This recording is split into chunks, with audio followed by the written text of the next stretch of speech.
Hello and welcome to another EG Daily. I'm Jack Lindsay, and I can't sleep. My sleep schedule's been so off for so long that I'm now trying to pull all-nighters to fix it.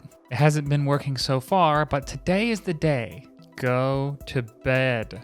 I can really feel it. This is going to be the one that knocks everything back into gear. I am not invincible. Also, I've been poking around in the back end of the YouTube channel, and I noticed a general trend on all the videos that less than half the viewers who start a video end up watching it all the way to the end. And I was thinking, that's where I asked for likes and comments and shares and subscribes. Maybe I should do that at the beginning. That would roughly double the amount of people who'd hear it. So if you like these videos, if you find them useful, if you hadn't heard the news that I bring before, please do like, comment, share, and subscribe. Because I'm noticing I'm getting pretty much overwhelmingly positive feedback. And at first when I was getting mostly positive feedback, I thought they're being nice to me. I suck at this. But I think it's fair to say I don't outright suck anymore, and yet I'm not really noticing growth. A lot of nice comments, good like to dislike ratio, but the channel doesn't appear to be growing. And I'm always asking you guys what I can do to improve and do better. But those 4 things would really help me. Liking, commenting,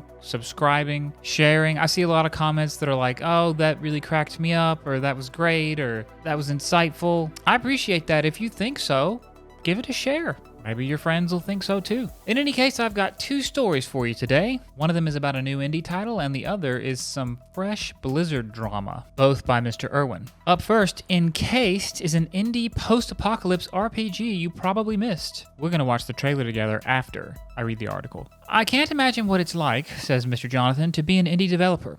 Whether it's a solo adventure or part of a team, so much of it seems like it's waiting to be noticed. Oh no, there is none of that going on. It's not time yet for me to reveal the secrets of the indie game I've been working on, but soon. How many interesting titles sneak past wandering eyes in a marketplace so competitive in both the AAA side of things and independent areas? Lately, you guys have been asking Jack for more indie games in our EG Dailies, and I've been on a hunt to deliver ones that may be up your alley. See? You send me requests, I pass them along. The EG family coordinates to meet your demands. We know that, especially in the state of the industry where every AAA game seems like a gamble for the consumer, safer options often lie with indie devs. That's interesting. I would almost argue an opposite point. I feel like AAA games don't want to take risks. They want to keep producing. Everything's based on market research and what can be tied to, like when you're pitching to a publisher and you're looking to get funding, one of the important parts of your business deck is opposition research. And you want to present sales figures on similar titles to the one you're proposing to show that your idea is safe. Now, of course, indie devs also kind of have to do this if they're going for the traditional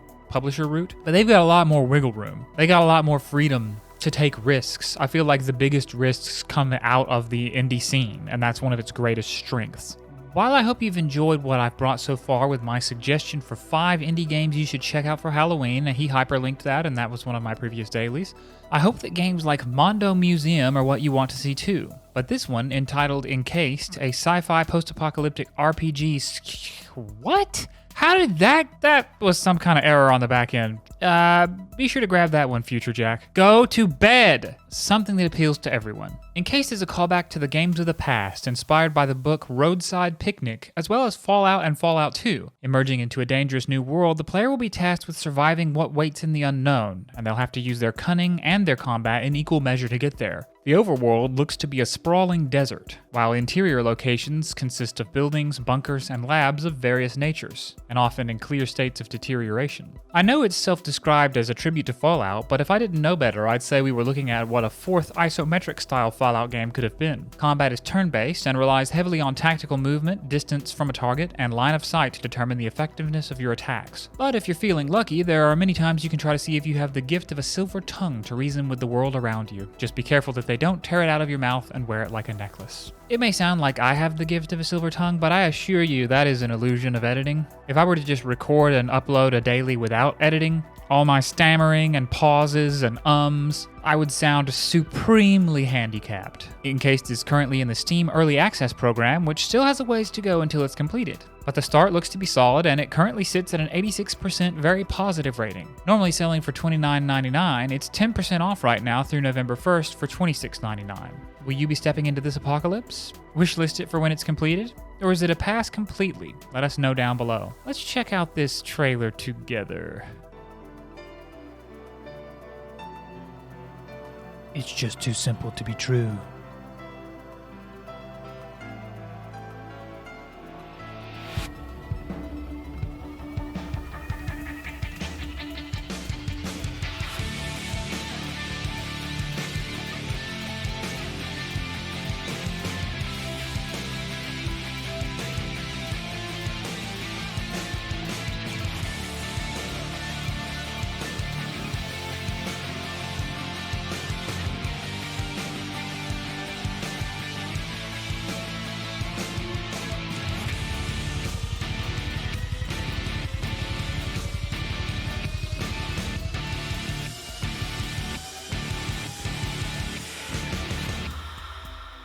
I'm sorry, were one of them wearing bunny ears?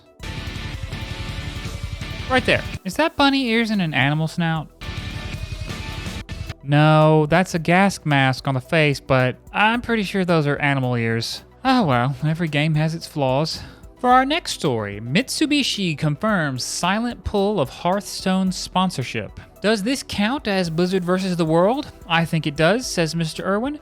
But the title was already long enough as it was. The latest development in Blizzard's very rough month has actually been one that was hiding in plain sight, but has only been recently confirmed. In the aftermath of the ban of Blitzchung following his support of Hong Kong protesters, the gaming world was up in flames of outrage. From the community to the industry, vocal pushback against Blizzard's initial decision to ban the player for a year, as well as deny him his prize money, inspired everything from boycotts to planned protests at BlizzCon. Do you know apparently the word boycott came from, it was the last name of an Irish landlord. He tried to evict some of his tenants, and the community responded by shunning him.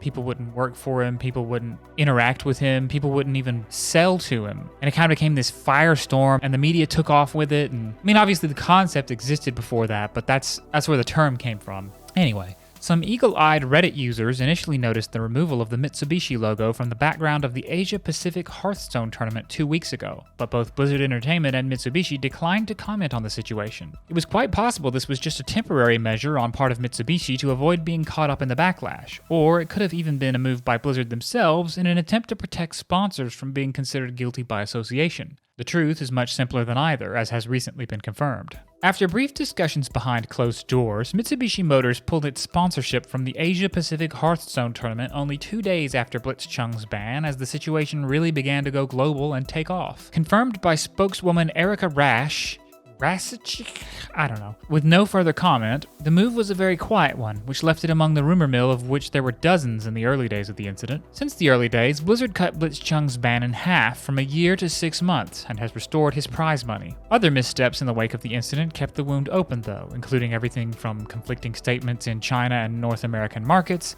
cancellation of public events, and punishing a Hearthstone collegiate team under cover of Nightfall. All 3 of those are hyperlinked to articles about those stories that Jonathan Irwin wrote. While Blizzard has been trying to keep on a pretty face for the public in preparation of BlizzCon, a number of leaks that are likely intentional moves to generate hype have had mixed reception by the general public. It's been said before, but the situation is far from over. While the main part of the controversy seems to have died down, repercussions seem to echo even now. BlizzCon 2019 runs Friday, November 1st through Saturday, November 2nd, and you can catch all the need-to-know info right here at Exclusively Games. From big game reveals to controversial moments, all eyes are on Blizzard this weekend in what will either be a cork in the leak or a complete breaking of a dam. I think they announced Diablo 4. I'm calling it now. Now being 7:34 a.m. of the day that BlizzCon is going to start, I figure I just gotta make it till like 10 p.m. today. Screw you! And that should be good. That should kick things back into a normal sleeping schedule. So I've just gotta edit and post this video, get my backlog of articles edited and posted, record, edit, and post another EG Daily, go grocery shopping, and cook a few meals to last me for the rest of the week.